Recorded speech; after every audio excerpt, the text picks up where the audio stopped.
Tonight I'll be reading from 1 John chapter 2 verses 15 to 17. Do not love the world or anything in the world. If anyone loves the world, love for the Father is not in them. For everything in the world, the lust of the flesh, the lust of the eyes, and the pride of life, comes not from the Father, but from the world. The world and its desires pass away, but whoever does the will of God lives forever. Okay, just as a little exercise to get our minds working, just for 30 seconds, I want you to turn to the person next to you and tell them what you think worldliness is. So, in days past, people used to talk about being a worldly person. What is worldliness? What do you think worldliness is? How do you define worldliness? Have a think. If you don't want to talk to the person next to you, I'm really sorry about that. You can just think in your own mind. But if you'd like to turn to the person, just how would you define worldliness? What is worldliness? Have a go. Okay, that's good. There was some discussion. That's encouraging to me. I'm not going to ask for feedback. It's all right. You can remain anonymous in your views. I'll tell you what I think it's about. I think it's about an issue of the heart. I think that's what worldliness is all about. I think that's what John's talking about in these 3 verses that Gabby read to us. I think he's really interested in what goes on internally. I don't think he's so interested in the externals, much more interested in what's going on in your heart. Perhaps that's a perennial problem for us, what's happening with my heart. I'm not thinking romantically particularly, although that can impact on it. I'm thinking about what we really desire, what do we really want in life, what do we love? And I think for John that's the issue. So tonight the question I'm asking you to consider is, what do you love? What or whom do you love? Now, at one level, nobody else is going to be able to answer that question. I've come to the conclusion as I've got older that you really don't know other people very well, actually. I don't mean to say that to discourage you, but we are very good as human beings at covering up what's really going on inside. So the question of who do you love, what do you love, is one that probably only you can truly answer. Now, other people might have an insight into that, and they might say, well, you say that you love that, but I see this. But I'm asking you to be honest with yourself before God, as I'm being honest before God, and saying, what or who do you love? And I think that's the question John's asking us. So in this letter that we've been looking at, we're moving from a discussion of the characteristics of a Christian. So he's very interested in this letter in defining what is a true Christian. What is it to follow Christ? And he's given us 3 things already, which are incredibly important. Firstly, an honesty about our own sin, being real about that, not pretending that we're anything but what we are. That's the first sign of a true Christian, honesty about sin, confession of sin. And then secondly, he's talked about obedience to Christ's commands, his words. It's loving and treasuring and living by what Jesus says. And then last time, it was the issue of loving other believers. They're the 3 signs that John's been interested in so far of true Christianity. And now he moves from those signs of true Christianity to discuss a problem for us as Christians. It's a warning, really, these 3 verses. A warning of the danger of being worldly.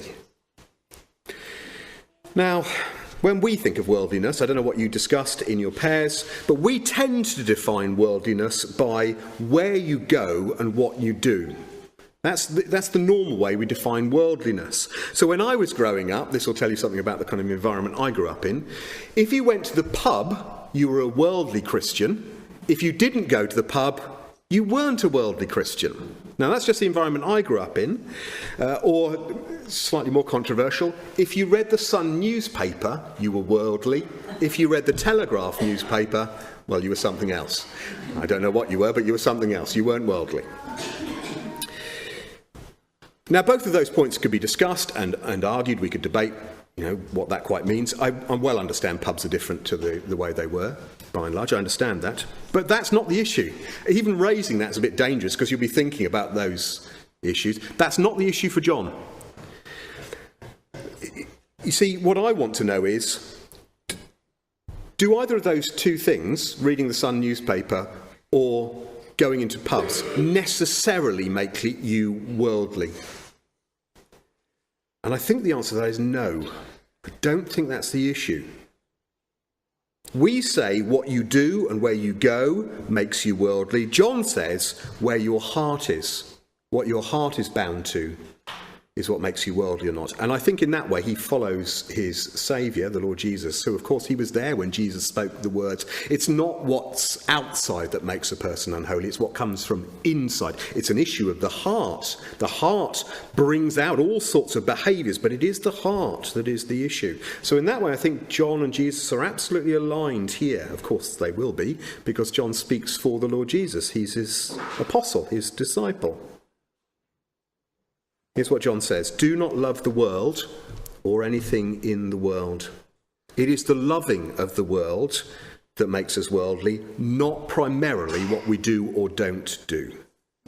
Now I need to explain a couple of things here, just to be clear. Firstly, when we're talking about the world, we're here talking about life in this world, on this planet, that is lived independently of God. That's what he means by loving the world. The life that is lived independently of God, as if he doesn't exist.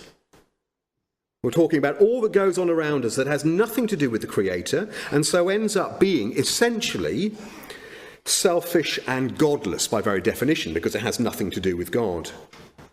I'm not talking, of course, and John's not talking about the appreciation of the natural world, the world that God's created. Of course, it's very good to appreciate this world that God has made.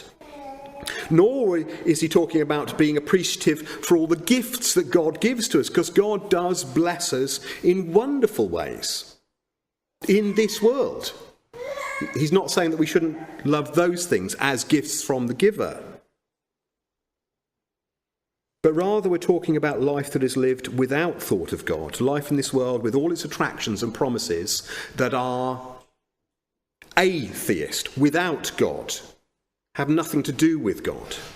So that's the first thing we need to understand. When he's talking about worldliness, that's what he's talking about. Life in this world without reference to God.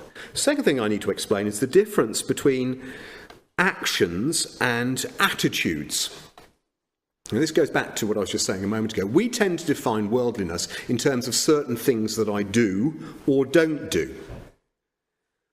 Now, there is a vital connection between attitudes and actions. I well understand that. Jesus makes that point. But I think the thing that we need to bear in mind here is what happens externally is far less important than the thing that goes on internally first. Last night, I think it was, I was reading, when I got to bed, part of 2 Corinthians. And Paul there talks about not being worldly in the way that we regard other people, just looking at the outside rather than looking at what's going on inside. Now that's a good word for us, because I think Christians, particularly in the denominations that I belong to, sort of Reformed Baptist denominations, we're very interested in the outside. We're much less interested, or we can be much less interested, on the inside. You see, I think John here is going for what is internal primarily, not what's external. And the reason I think that that's the case is the wording that he uses here. Now, I've been thinking a lot over the last couple of days about these words, just trying to think them through in my mind. What's going on here? What's John doing? He gives three categories of worldliness. We'll look at them in a minute. But he only uses two words. It's the lust and the pride, isn't it? It's the lust of life, the lust of the eyes, and the pride of life. So it's lust and pride. And what are lust and pride about? Of course, they're about the inside, aren't they? It's what's going on internally. That's lust and pride. It expresses itself externally, but it is internal in its root. That is why the question of why do I do certain things is more important than what do I do. So let me just give you a very mundane example. Why do you spend... I'm not looking at anybody in particular here. Why do you spend more time watching TV each day than you do reading a Bible? Why is that? Is it because you're lazy? Maybe. Is it because you're thoughtless and it just doesn't enter into your mind? Maybe. Is it because, fundamentally, at the bottom of things, you love being entertained more than you love hearing what God has to say? See, that's a difficult question to answer. But that's where we're going with this. It's about attitudes, it's about the internal, not just about the external. Now, that becomes important because there are certain things that we do in life that themselves are not sinful, and yet when we do them because we love them more than God, become obsessed with them, then we are being worldly. We're loving this world rather than loving God. The world is what drives us and fires and occupies our attention. So let's look at John's explanation of worldliness in verse 16. He says, everything in the world, the lust of the flesh, the lust of the eyes, the pride of life, comes not from the Father, but from the world. Three things that he uses there to define an attitude, an emotion, an internal thing, rather than simply an action. The lust of the flesh is the craving for things that satisfy our desires. Now, in our sexually charged society, the first thing that comes into your mind is that issue. It does refer to that, certainly, but we must not allow it to speak only to that, because it's much wider than just sexual appetite. The lust of the flesh is any desire that becomes a consuming passion to the exclusion or the detriment of our desire for God, our love for God. For instance, here's one that's painful for me, the desire for food. That can become a consuming passion. And that can be a very worldly passion because it's all about satisfying my lust of my flesh, my body, my desires. I want that satisfied, so I want. It was quite tempting tonight, wasn't it, with all those cream cakes downstairs and various things. They were lovely, thank you for bringing them, whoever brought them. But you see how that can, a very good thing, eating, and a necessary thing, eating, can become a very worldly thing because the lust of the flesh overtakes us, and so that becomes the driving passion. And as other people have said, you don't have to be fat to be lusting in that way, a glutton. Being fat is not a good thing, I'm not commending it, but you can be thin and still have that desire for food. That's the consuming thing. Secondly, John talks about the lust of the eyes. Now, again, this is a similar thing. I guess it's really where the lust of the flesh begins. We see something, we want it, we yearn for it. That thing becomes all important. It consumes our thinking, our hearts. Now, again, of course, that can be sexual. Our society has changed, hasn't it? In my lifetime, the internet has brought many blessings, but it's also brought terrible snares and traps, hasn't it? And what was just, sort of top shelf in the newsagents or brown paper bags under the counter, that kind of stuff, is now right in front of us all the time. That's a problem for us, isn't it? Sex is a good thing. God invented it. In the right context, it's a wonderful thing. But that temptation is always there. The lust of the eyes, thinking, dwelling, rehearsing things in your mind. It can be that, but we don't want to limit it to just that. I think that's a mistake to think that's the only way to apply this. It can be all sorts of yearnings with the eyes, the lust of the eyes. The yearning for a new car. One of the problems of driving down to Keighley, for me, is I drive past that second-hand car shop on, going down the Worth Valley bit. And they had a Land Rover in there for the last few weeks. I don't know if you saw it. It was an old Land. I like old Land Rovers. Land Rovers. And so I'm looking at it. I'm thinking it. Do you see? I'm just thinking it through. So it doesn't have to be a sports car. It can be any sort of thing you get fixated on. Your heart's drawn after it. If only I had that, everything would be great. The fact that it's probably rusting to pieces and will fall apart as soon as I jump in it has got nothing to do with it. Still, my eyes are fixed on it. I'm thinking about it. Or the yearning after the new house, the better house, or the yearning after the new piece of tech. The whole phone industry is hilarious, isn't it? And I'm a sucker for it. You've got to have the latest Samsung, because if you've got the Samsung S7, whoa, what are you doing? You need an S8. Or is it on the S9 now? Still 8. Oh, we're all right then, aren't we? But that's how it's driven, isn't it? You've got to see it. You want that. Or somebody at school has got that phone. You've got to have that because you've seen it. And so you lust after it. It can be clothes, it can be prestige, status. We can see a lifestyle, long for it in such a way that we've become worldly. It puts the things of this world on a pedestal and elevates them to a position they should never occupy. Our attention is taken up with the things of the world. And then John lastly talks about the pride of life. Now, I take that to mean the attitude of self-congratulation and self-satisfaction that many of us can fall into. We sit back and in effect we say, I've got it, I've arrived, I've got what I wanted, now things are just right for me. Look at all this I've managed to sort out and provide for myself. Look at how far I've gone up the ladder at work or wherever. Look at how influential I am. Look at how much opportunity I now have. John Calvin, the reformer, describes the pride of life as the vanity which delights in pomp and empty splendour. And do you know what that makes me think of? It makes me think of so much in church life, and I'm not just talking about other denominations, I'm talking about across the denominations, that is just so interested in people looking good, the sort of the superstars of church life. I think that's very worldly. It's a very worldly attitude. Nebuchadnezzar in the Old Testament is a good example of a man who suffered from worldliness because he had the pride of life. There's no doubt about that. Daniel 4, he was the king of Babylon, and this is what we read about him. As the king was walking on the roof of his royal palace, the palace in Babylon, he said, "Is not this the great Babylon that I have built as the royal residence by my mighty power and for the glory of my majesty?" Even as the words were on his lips, a voice came from heaven. "This is what is decreed for you, King Nebuchadnezzar. Your royal authority has been taken from you. You will be driven away from people and will live with the wild animals. You'll eat grass like the ox. 7 times will pass for you until you acknowledge that the Most High is sovereign over all the nations and gives them to whoever he wishes." So there's the danger of the pride of life, isn't it? We think we've arrived. We think we've done it. It's the danger that we forget that God is finally, sovereignly in control of everything, the big and the little. How did you get to where you are today? Well, you got there because God gave you the gifts to use to get you where you are.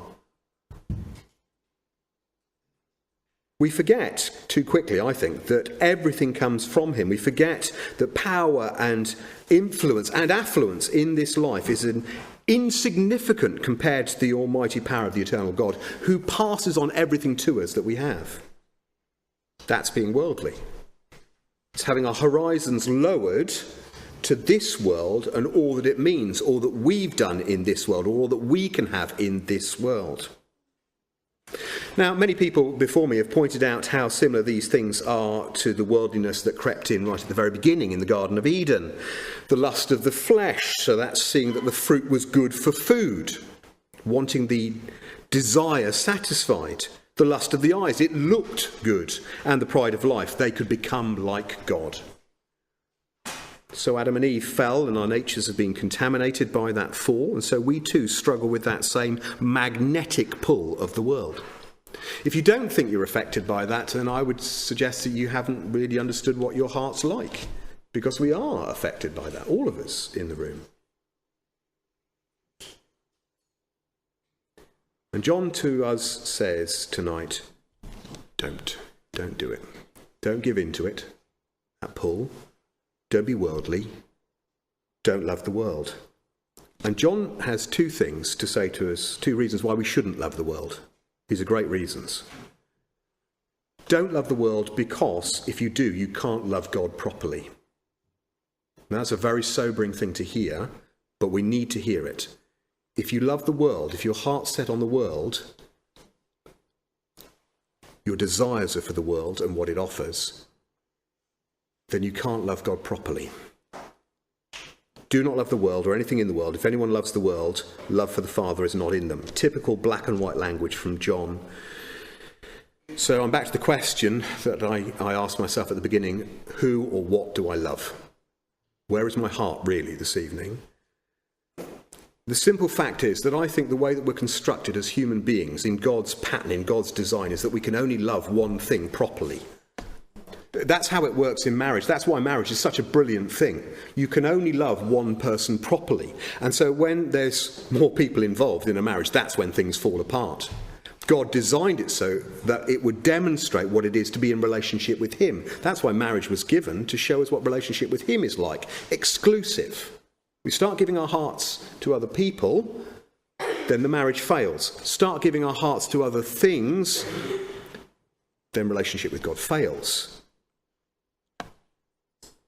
You can only love one Lord. Either you love the world and all that's in it, with its promises and its attractions, or you love the Lord of heaven who made you and through the cross, through his Son, rescued you. You can't love both.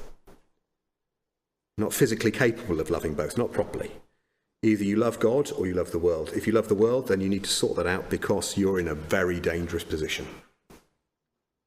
I warn you in love, if you're loving the world, you're in a very dangerous position this evening. Jesus is very clear on the matter. Do not store up for yourselves treasures on earth, where moth and rust destroy, where thieves break in and steal, but store up for yourselves treasures in heaven, where moth and rust do not destroy, where thieves do not break in and steal. For where your treasure is, there your heart will be also.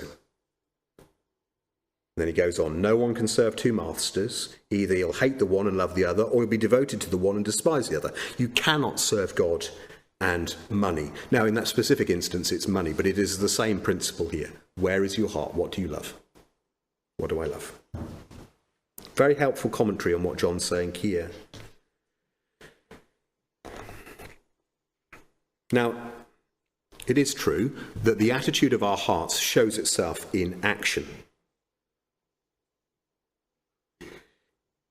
The way that your heart functions, the things that you love, will work itself out in the way that you spend your money, and particularly in the way that you spend your time. That's true for all of us. So, this is John Owen who says this, one of our great English Christian thinkers. How I spend my time is a great determiner of where my heart really is. When I've got time to spare, I know for many of us that's a bit of a precious thing, but when you've got time to spare, what is it that you spend your time on? What is it you give yourself to?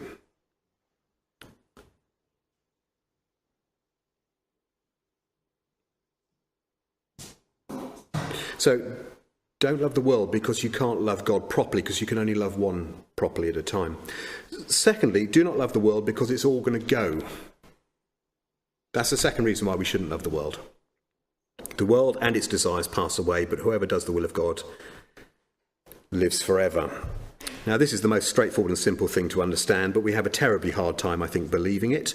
You see, we tend to put tremendous value on the things that we can touch and feel. I trust this desk because I can feel it. It's here. It's obvious. It's material. I can sense it. I can trust my car. I value my car because it's right there. I value my friends, so I invest my time in them because I can see them and it's tangible. But what we've not grasped is that all of these things in their present form will be gone. My car, my house, my friends, well, certainly my unbelieving friends, all my possessions, my job, my titles, my education, my bank balance, my holidays, my body as it is will all be gone. These things are not the things that are going to last. Now, this is a bit of a confession because you need to hear this so that I'm applying this to myself too. One of the great dangers of people in full-time ministry is that we put all of our value, our self-worth, in the job that we do. So it becomes very difficult when you step back from a ministry to feel that you've got any value. That's a terrible place to be in. And that will apply whether, if you're in full-time ministry like myself, or whether you're serving in a certain position in church. So if you've been teaching Sunday school for a long time, for instance, and you suddenly have to step back for that for some reason, the feeling of devastation that you're not actually valuable anymore can be so bound up in that position that you feel devastated that you're not doing that thing anymore. What we need to understand is that all of those things will be gone in the new heavens and the new earth. There won't be Sunday school teachers, there won't be pastors. I'll be absolutely out of a job. Yes. That'll all be gone. That won't matter. It's not that it's not a privileged position to be in, and I really value the position, but it will be gone. I can't hang on to that as if that's what gives me value.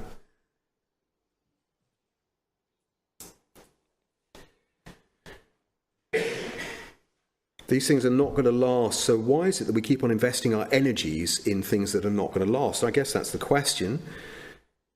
And John says the reason for that is that we are loving the wrong things. We're worldly when the things of this world take a more important place than the things of God. It's got very little to do with whether you go to the pub or whether you watch films or whatever newspaper or not you read. It's just not really that at all. It's got nothing to do with that, really.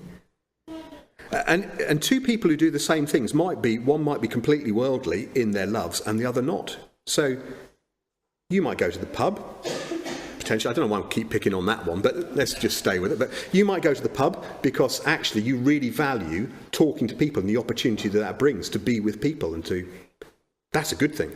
I might go to the pub because I absolutely love, this is not true, but I absolutely love disengaging with Christians. I don't want to have any more to do with you. That's a really worldly attitude, isn't it? That's just me loving the world and being out of fellowship with other people. So the issue is not what you do. It can be exactly the same thing. It's about the heart. Where my heart is, what I love.